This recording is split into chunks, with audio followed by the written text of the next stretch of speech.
Hello and welcome to gusmcdoll's Strategy and Tactics, and thank you to our subscribers. I'm Nick McDowell and today we're continuing the Allied Grant campaign in Close Combat: A Bridge Too Far, a game based on the Battle of Arnhem, Operation Marketgarden. In this series we use the missions in the Allied Grant campaign to illustrate one or more aspects of World War II infantry minor tactics at the company level and below. Each episode we conduct basic mission analysis, develop and analyse possible courses of action, then decide and execute the plan in real time, followed by lessons learned.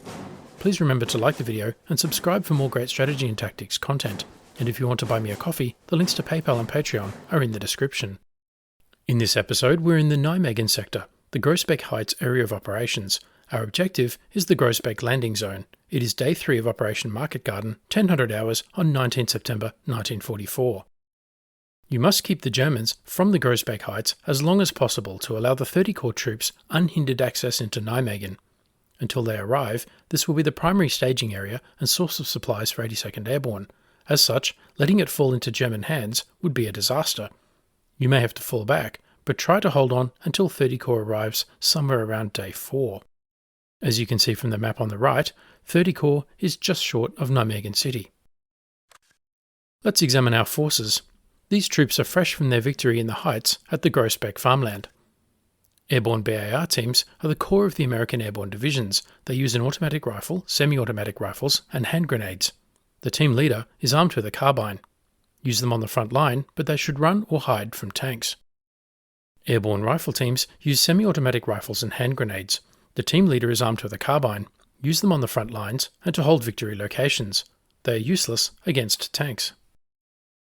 Ad hoc rifle teams are low-quality replacement teams. They use single-shot rifles and hand grenades. The team leader is armed with a submachine gun. Use them to free up higher-quality teams for other duties.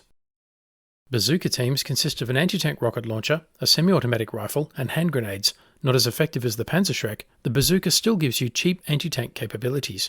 The bazooka's effective range is 8 to 80 metres. The 57mm anti-tank gun is a light anti-tank gun. The team also contains rifles and grenades. It is best used as an anti-tank weapon, but it is also effective against infantry targets. Its high rate of fire makes up for its low armour penetration. Airborne 60mm light mortar teams also contain semi-automatic rifles and hand grenades. Because mortars can shoot over obstacles, position these teams behind buildings or trees. Use them to lay smoke screens. Airborne 30 caliber light machine gun teams include semi-automatic rifles and hand grenades. Position these teams in multi-story buildings or locations with long lines of sight so they can suppress enemy infantry. Next, let's look at the map and do some mission analysis. I will develop a plan and then execute it in the game. Our mission is to retake Groesbeek Landing Zone from the Germans in order to secure a resupply for our forces in the Nijmegen sector. We have a full-strength parachute infantry company from the 82nd Airborne Division consisting of 3 platoons. Each platoon has a BAR squad, a rifle squad, and a bazooka team. In support, we have a 57mm anti-tank gun, 2 60mm mortars, and 2 30 caliber machine guns. North is towards the bottom of the map. I have marked 5 areas of interest. Number 1, the large open field I am using as a landing zone for supplies and reinforcements. This is not defensible terrain as it has long lines of sight and little or no cover and concealment. Number 2, a field behind a row of trees along a roadway, somewhat screened from observation. Number 3, a pair of ruined buildings, potential hiding places for infantry, offering a partly concealed approach between the farm complex and the tree line. Number 4, a farm complex with stables, an orchard, and a 3-storey building that gives the enemy good observation and fields of fire over the whole area. And number 5, a gun pit that covers the open ground and partially enfilades the stone wall. I assess the enemy has been weakened by the loss of their armour in the previous battle, so I'm expecting weak infantry forces in retreat, the remnants from this morning. I want to exploit my advantage from the previous battle to push them off the Groesbeek Landing Zone and back over the border into the Reichswald. This will ensure resupply to the entire Nijmegen sector tomorrow. The enemy's most likely course of action is to form a main defensive position centred on the building marked Company Headquarters with forward platoon positions in the stables and the 3-storey house. These platoon positions would cover the open ground with fire. They would be supported by mortars firing from a depth position. The Germans will wait until we assault across open ground, then commence fire, pinning my troops in the open. But German doctrine calls for counterattack. The enemy's most dangerous course of action is therefore to put forces in and around the ruined buildings. push forward quickly and pin my forces in the assembly area with mortars and heavy machine gun fire. My first course of action is a right flanking attack to the south of the German position. My forces would assemble in a forming up point in the open landing ground, then move east past the ruined farmhouse and past the gun pit into the rear of the German defensive position. Any identified German strongpoints would be blinded with smoke, then neutralised with HE from the 2 mortars and the anti-tank gun and long-range machine gun fire. The advantage of this course of action is that it would entirely dislocate the German defensive position and avoid their likely engagement areas. However, the disadvantage is that this course of action requires my troops to assemble in a forming up point in the open, then assault over open ground. I can estimate the enemy's defensive positions, but I have not conducted actual reconnaissance, so I do not know where they actually are. What would happen to my plan if there was an MG42 in the ruined farmhouse, or infantry behind the stone wall? This course of action might be worth the risk in a night assault, or if I had better information on German positions. But I'm just not prepared to do this in broad daylight without prior reconnaissance. My second course of action is a frontal attack. It has to be said, the area behind the tree line is a terrible forming up point, as it concentrates my entire company and support assets in a space smaller than a football field. Only a few trees separate my troops from enemy observation and fire. It is only marginally better than standing out in the open on the landing ground, but it is all I have. American Doctrine for an infantry attack on a narrow front puts the 3 platoons in column, one after the other. I'll put the anti-tank gun and machine gun off to the right flank with 2 bazookas in the rear and both mortars in depth. For a little flexibility and surprise, I've placed a bazooka team in the open to the south. They will move east, past the ruined farmhouse, and engage and suppress any enemy mortars near the gun pit. Under cover of mortar smoke and machine gun fire, the main body will advance through the ruined buildings. 1st platoon under Lieutenant T.O. will go for the stables. 2nd platoon under Corporal Murphy will go for the 3-storey house. And 3rd platoon under PFC Dickerson will remain in reserve and be prepared to assault the headquarters building to the rear. If 1st platoon is pinned down, 2nd will follow and assume, and the same with 3rd platoon. The point of greatest vulnerability in this plan is while my troops are bunched up in the tiny FUP, so it will be essential to push forward quickly in order to maintain the continuity of the attack and capture the company objectives. The attack must be pushed through the depth of the hostile position to the company final objective without allowing the enemy any opportunity to reconstitute his defence.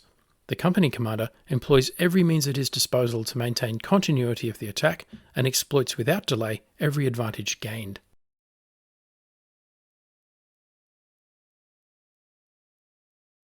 We have 30 minutes to achieve our objectives. I will now move my troops into position and execute the plan in real time. Let me know in the comments below what you think of the various courses of action and if you've identified a viable alternative.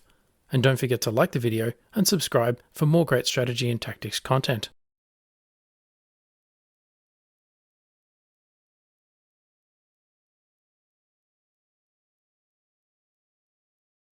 And so we begin. What? Straight away a Mark IV tank. The 57mm targets it from a flank. The bazooka team targets it from the front. Miss. And miss. Hit! The tank is neutralised. There is also a Sonderkraftfahrzeug 250 out there. The SDKFZ 250-7 is an 81mm mortar carrier with a machine gun.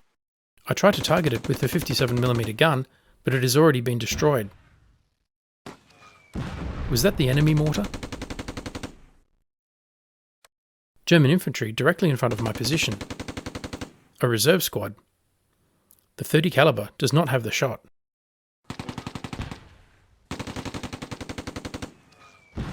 Something is firing at my bazooka team. Probably the mortar. The battle is on and I haven't even crossed the line of departure.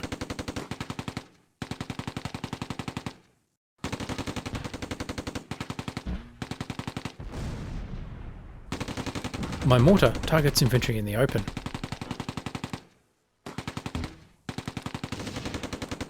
The bazooka team crawls to cover.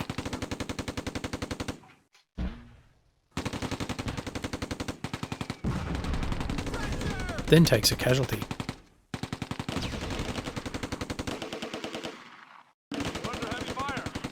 I locate enemy infantry targeting the bazooka. The second mortar engages.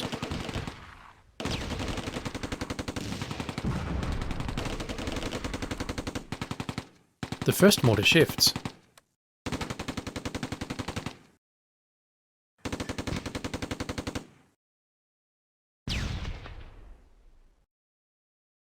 Team redeploy.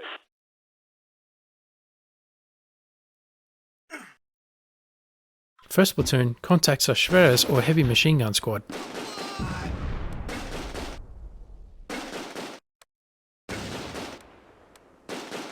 Grenades and gunfire are exchanged. Lieutenant Tio becomes a casualty.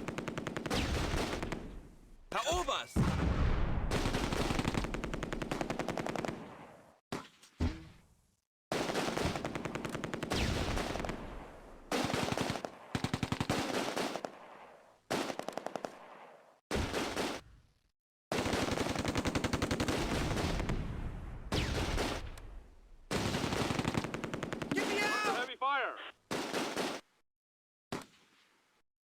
Team down. The bazooka squad is eliminated.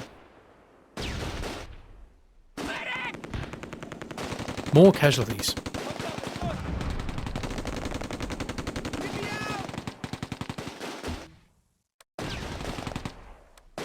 But the heavy machine gun squad is eliminated.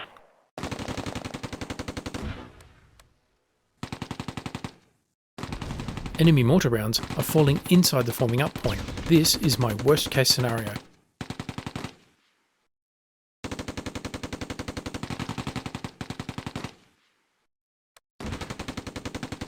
First platoon falls back while I reassess the situation.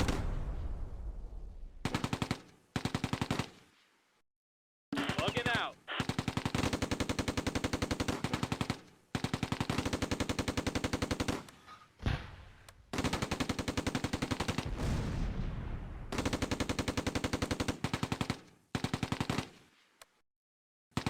German infantry are pushing forward into the ruined buildings, at least 2 squads. I have located the second enemy mortar.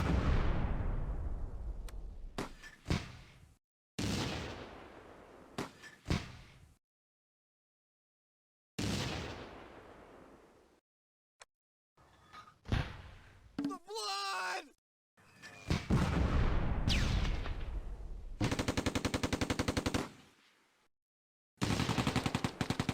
I decide on some counter-battery fire. I have to silence the mortar in the 250-7.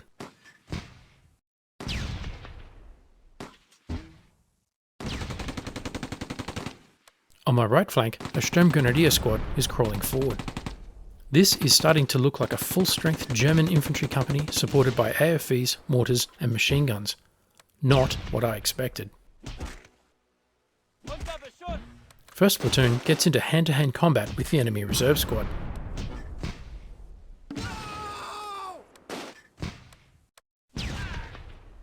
Charge! Sergeant Baker falls.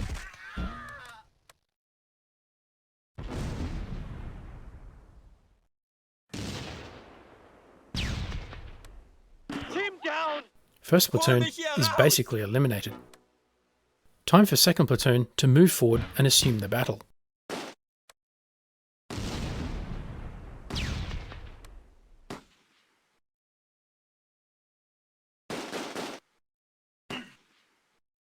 Team redeploy. One 60mm mortar is targeting the enemy vehicle. The other is targeting enemy infantry in the open.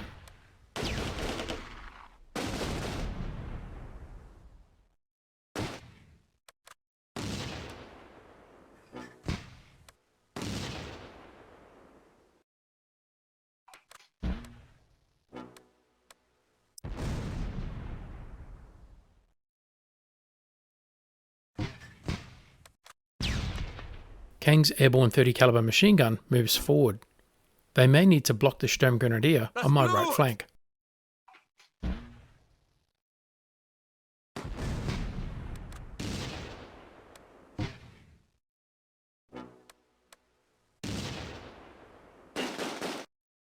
Team redeploy. All of a sudden, an Aufklärer squad pops up meters from my position. 3rd Platoon and PFC Dortmund's machine gun engage them. They're destroyed.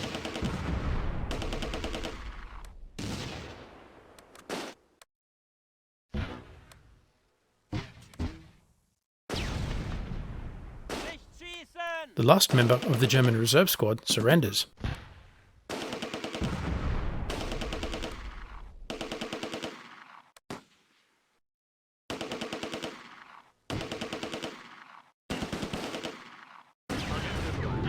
Yes! Finally, a well-placed 60mm mortar round drops inside the Sonderkraftfahrzeug. The mortar immediately shifts fire onto German infantry in front of the company position. Not everything is going the Germans' way.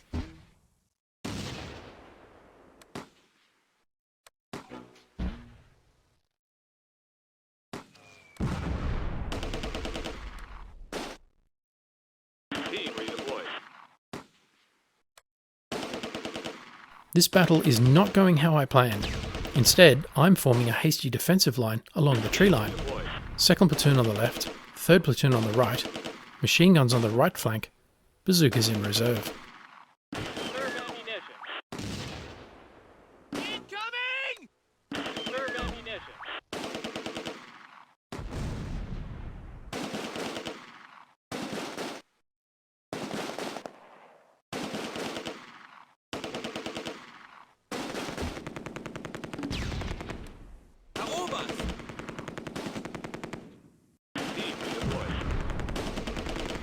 Kang's machine gun squad crawls out to get a better firing position on the right flank.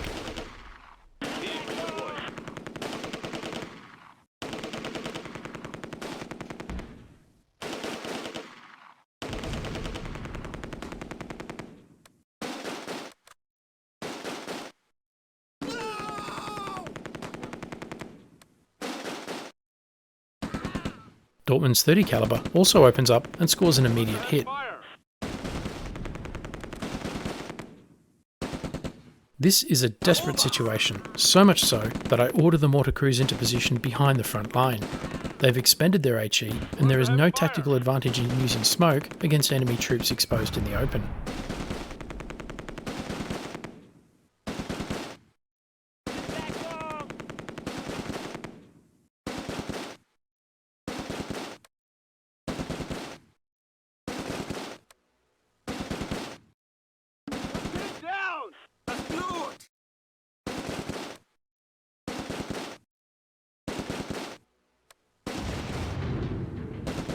The Mark IV cooks off.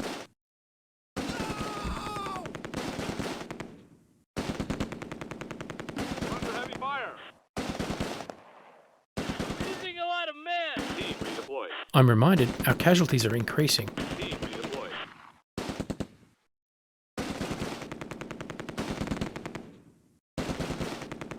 Get me out! Morale is not great either. This was supposed to be an easy fight, but I've already lost a platoon.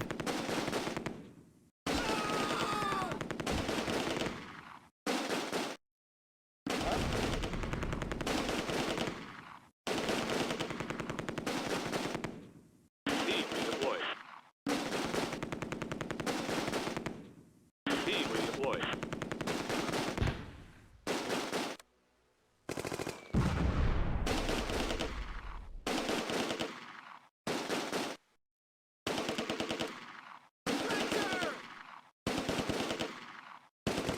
I order the mortars into the front line. Yes, I know, but things are going poorly.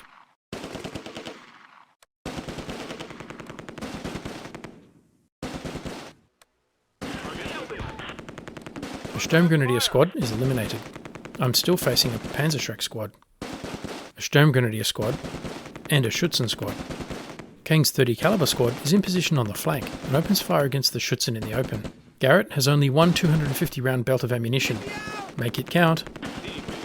The company's fire concentrates on the Schützen in the open.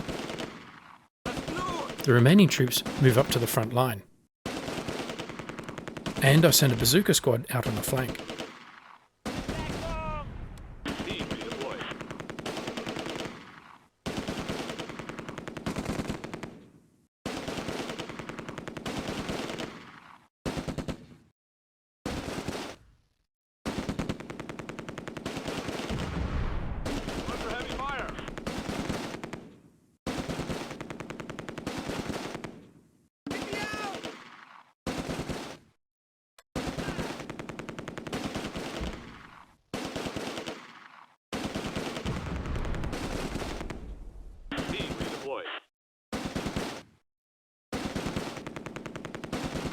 They are facing the Schützen squad, a two-person Sturmgrenadier squad,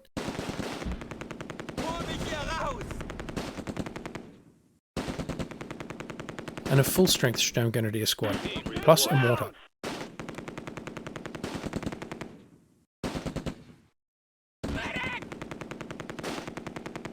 Private Garrett is hit and Private Kang takes over the gun.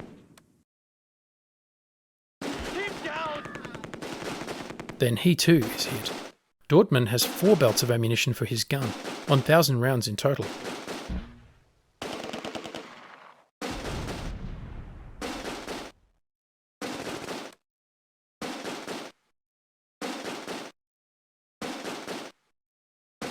I push a bazooka out to the left flank.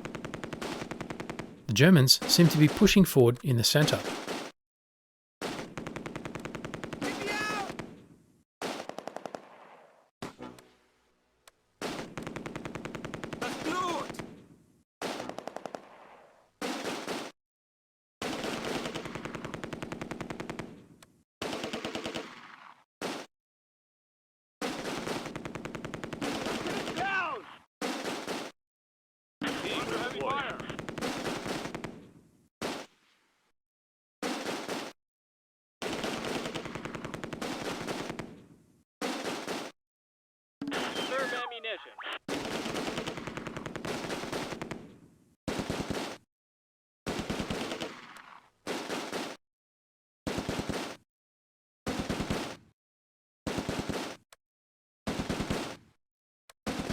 I locate an MG42 squad and another Schwerer's heavy machine gun. They just keep coming.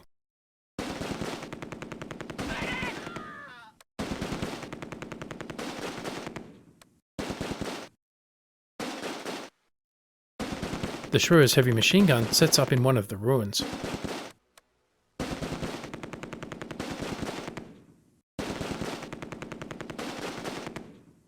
We need to pull back! We're pinned down! Under heavy fire!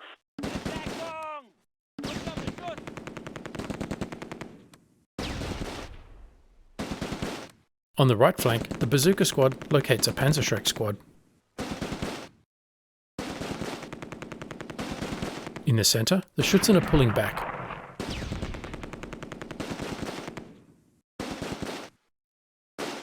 The heavy machine gun also falls back.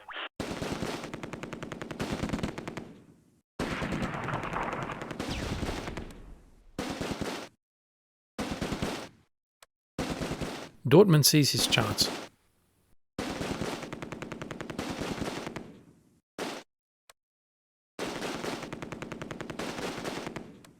As does Corporal Murphy's BAR squad. We're under heavy fire! On the right flank, the bazooka team takes a casualty.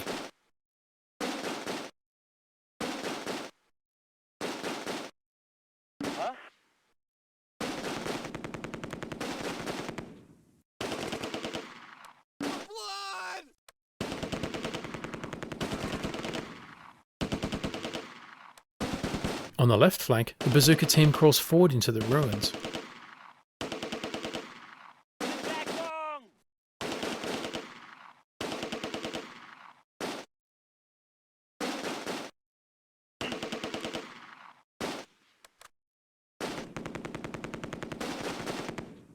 Team redeployed.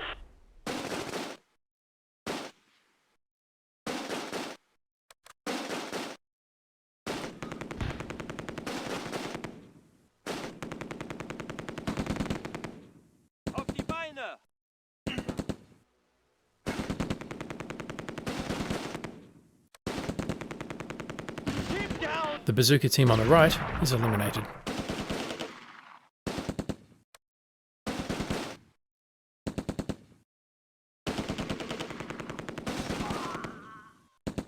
On the left, Inman's bazooka team has more success.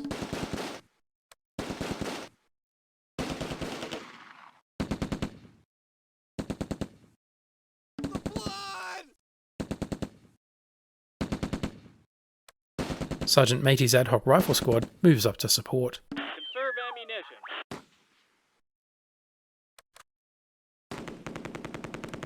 Conserve ammunition. Conserve ammunition. Conserve ammunition.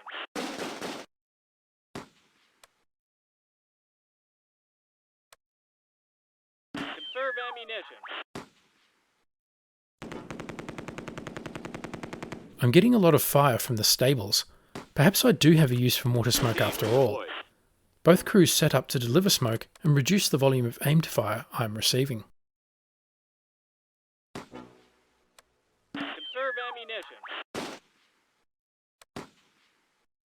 Take cover!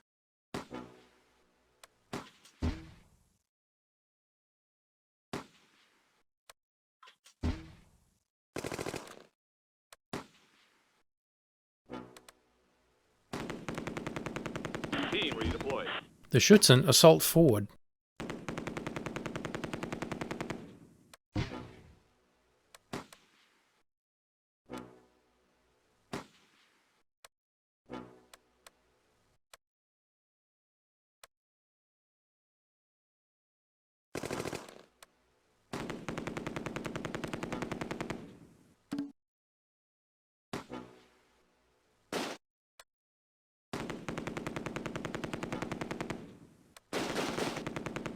Team redeployed.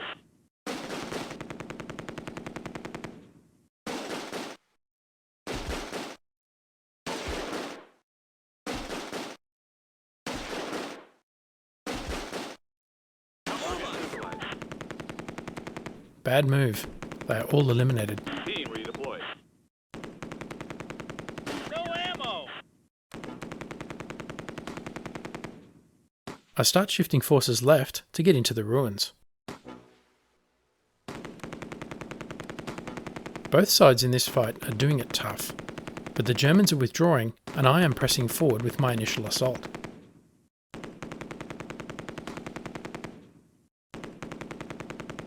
We're under heavy fire. My troops start crawling forward to the second set of ruins. I have finally made it out of the forming up point.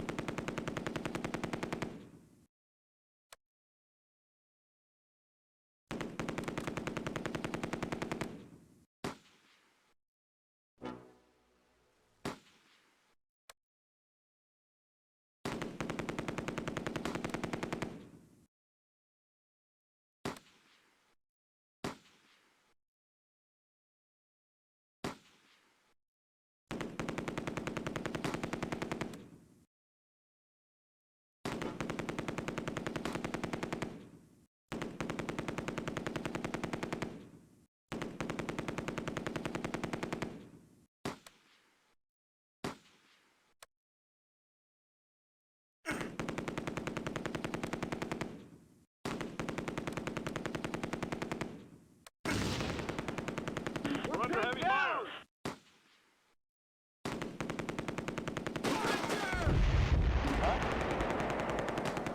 A Sturmgrenadier squad throws a satchel charge. Thankfully, only one casualty.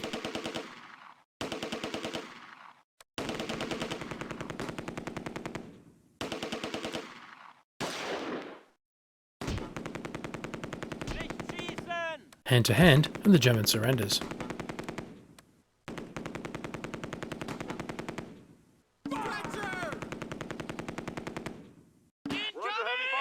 A Schützen squad is withdrawing from the stables, running right to left to rebalance their defensive position.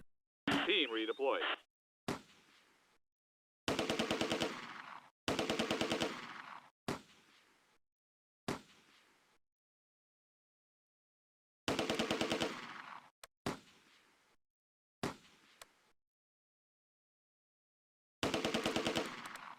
More smoke on that machine gun.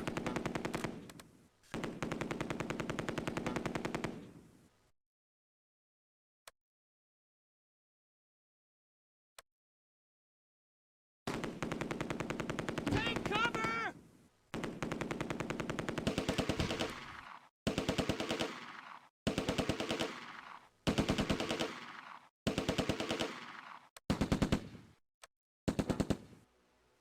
We're under heavy fire.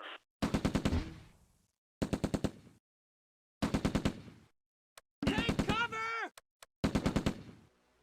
Stretcher!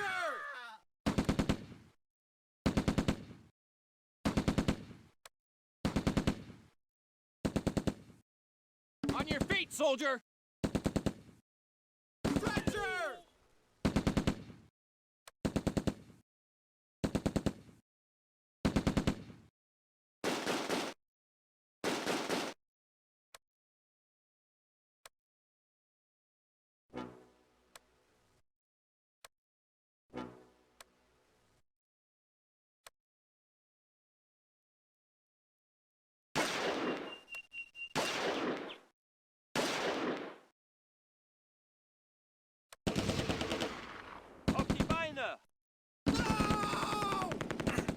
An MG42 opens up. Conserve ammunition.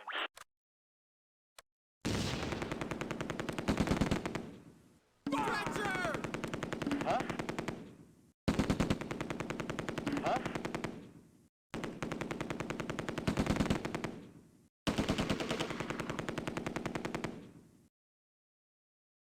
Don't shoot!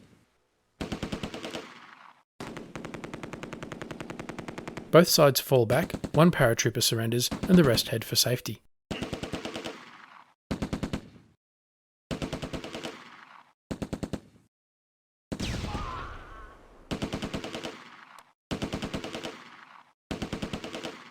Heading for safety. Meanwhile, Dortmund's 30 caliber suppresses the Sturmgrenadier on the right flank.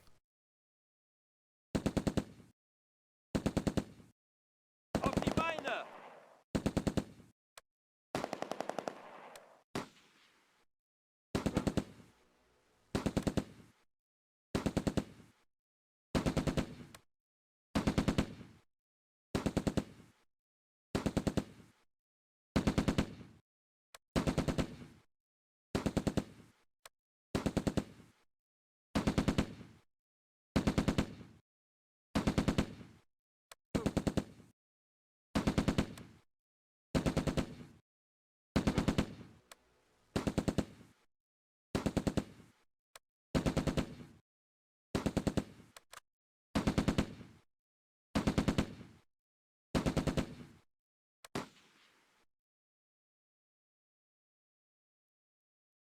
Heading for safety. Dortmund is using his last belt of 250 rounds, but the enemy have all gone to ground.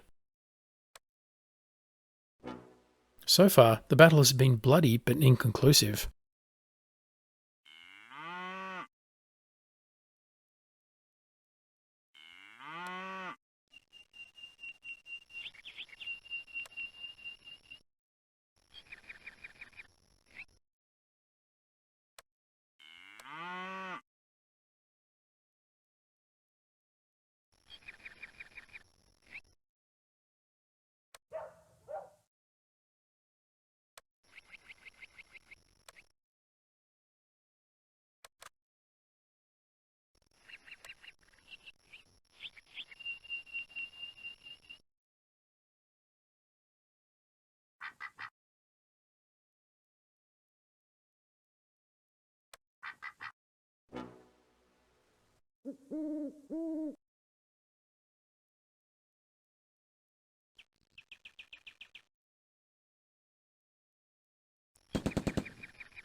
Entdeckung!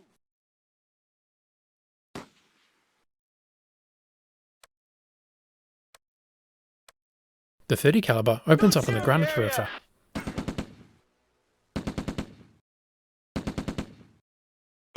One mortarman falls.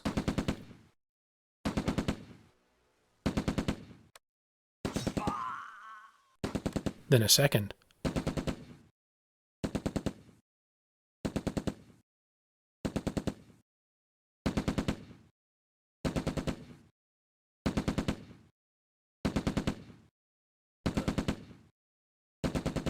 Then the third.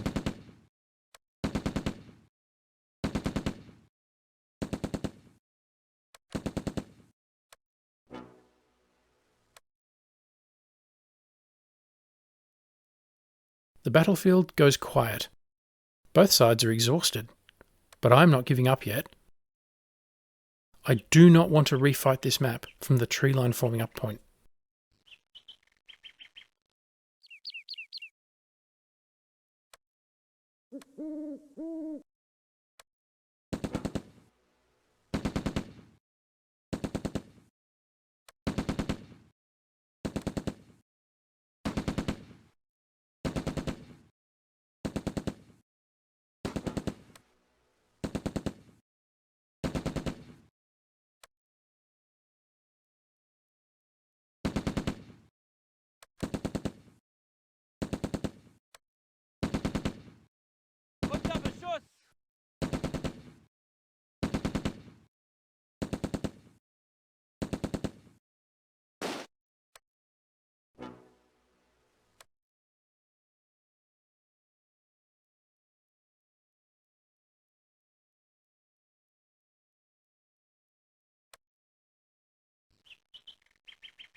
Auf die Beine!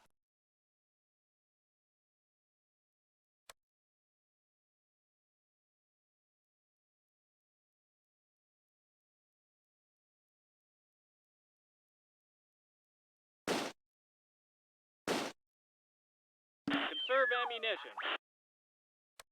Conserve ammunition.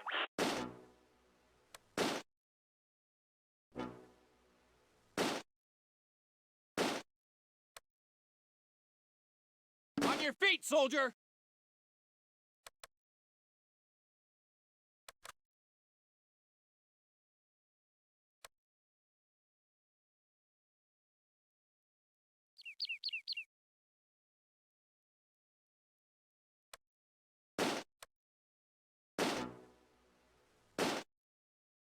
Auf die Beine!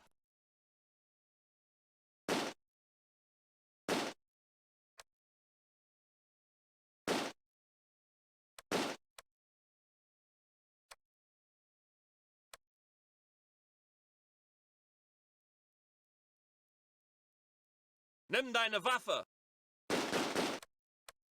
I consolidate my remaining forces at the ruins for one more push.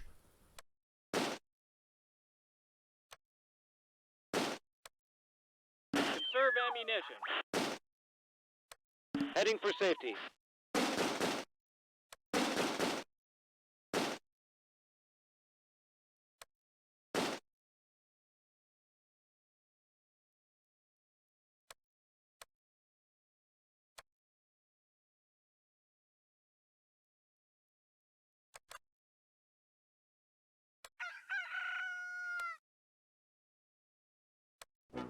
But Dortmund's team has had enough.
On your feet, soldier! The two 60mm mortar teams assault forward.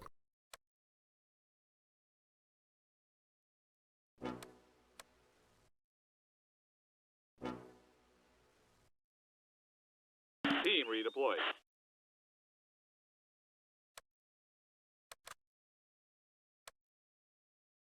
Nimm deine Waffe!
They capture the second ruined building.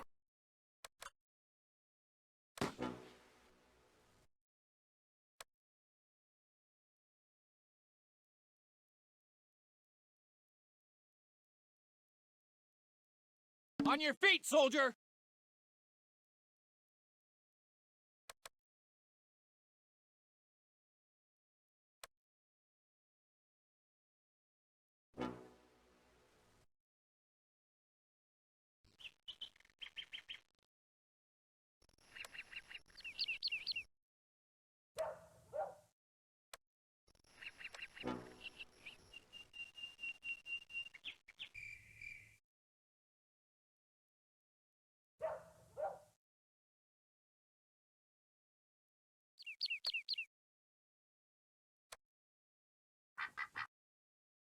There are still a number of Germans to their front, but most seem to have run out of ammunition and are running for cover.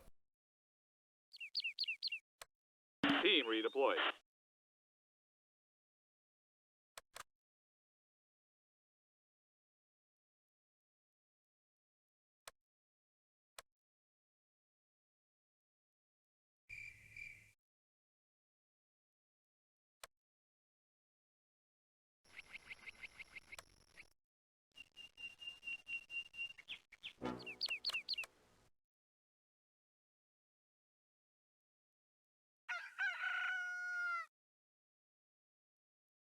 Team redeployed.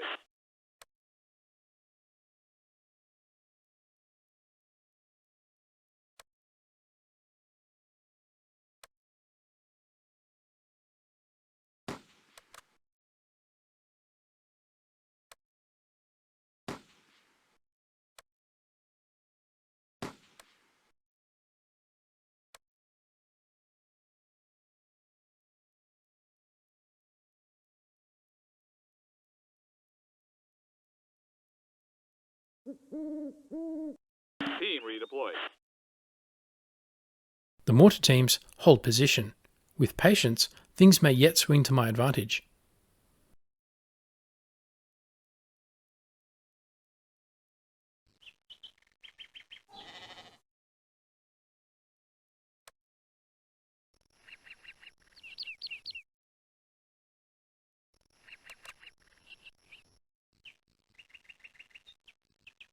On your feet, soldier!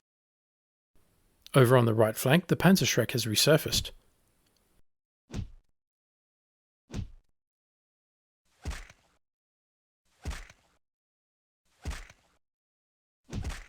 Dortmund's team gets into brutal hand-to-hand fighting.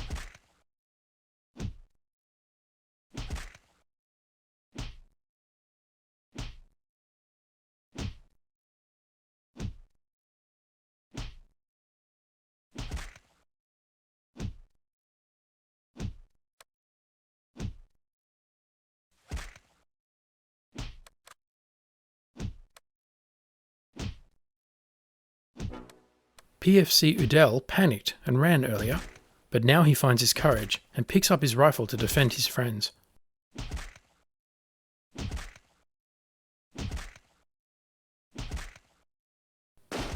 A shot rings out. Then more. The Panzerschreck squad is eliminated.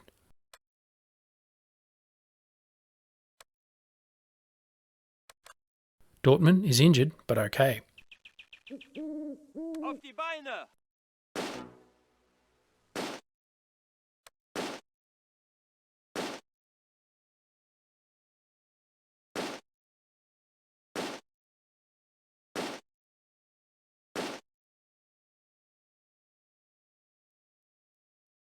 Auf die Beine!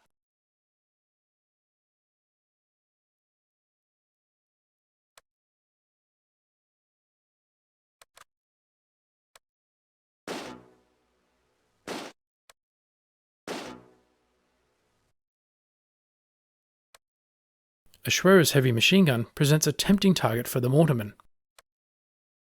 Conserve ammunition.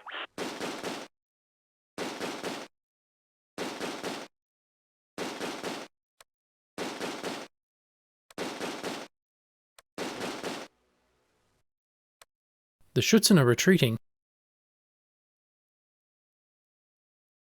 and the mortarmen make their move on the stables.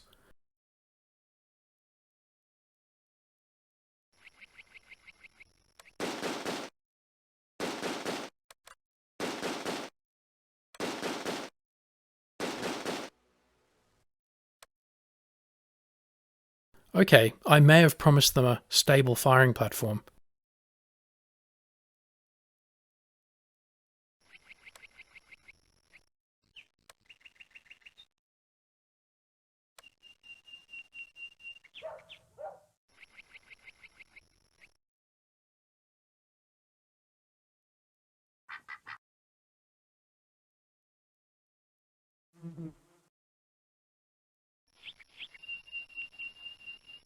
On your feet, soldier!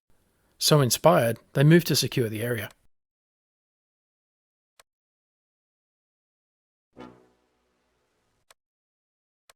Nicht schießen! Secure the area! On Area your secured. Beine!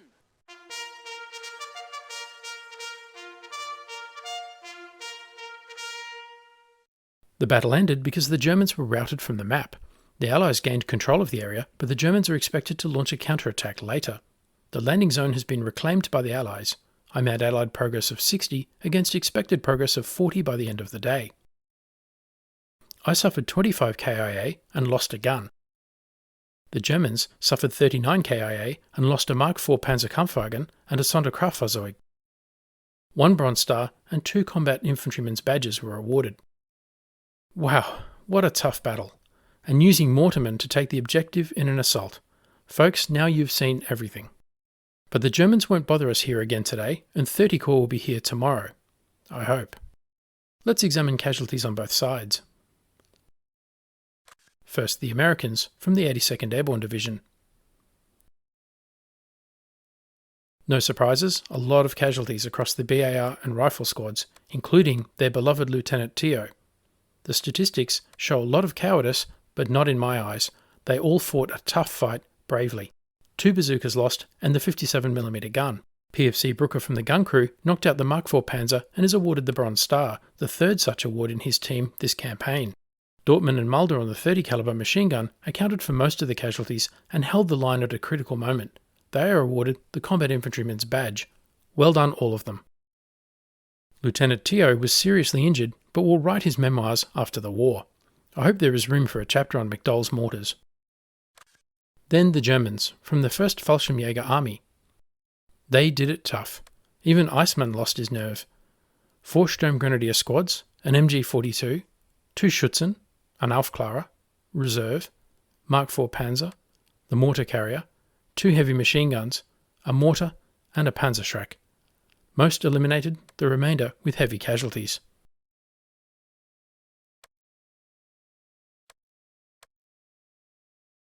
So, what did we learn? First, a fix. I never want to assault out of that forming up point ever again. Ever. If the Germans take back the area in the next battle, they can keep it. Or the brave boys in 30 Corps can take it back with tanks.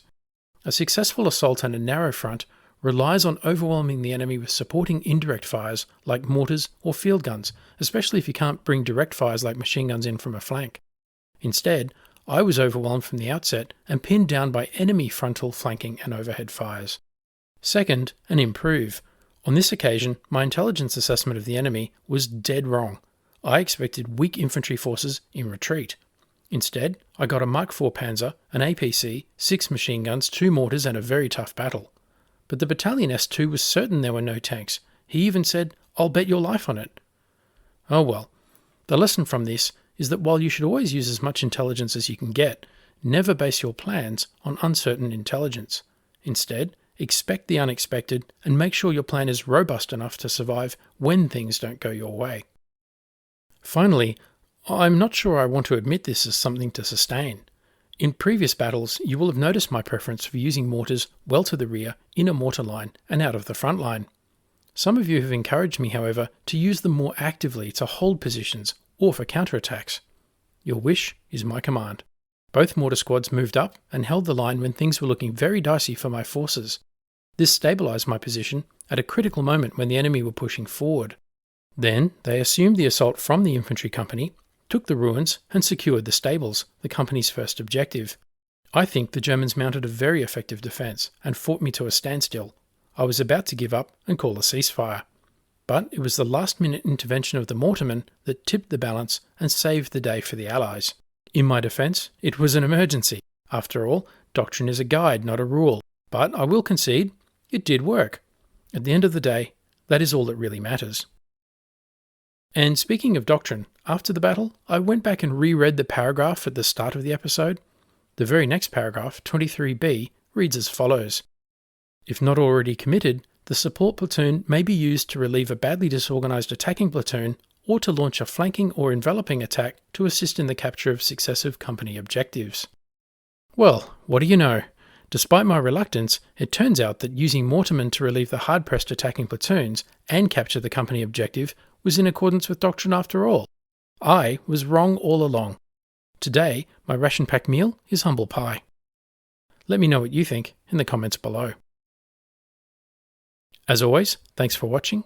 Don't forget to like, comment, subscribe and donate, and stay tuned for the next episode.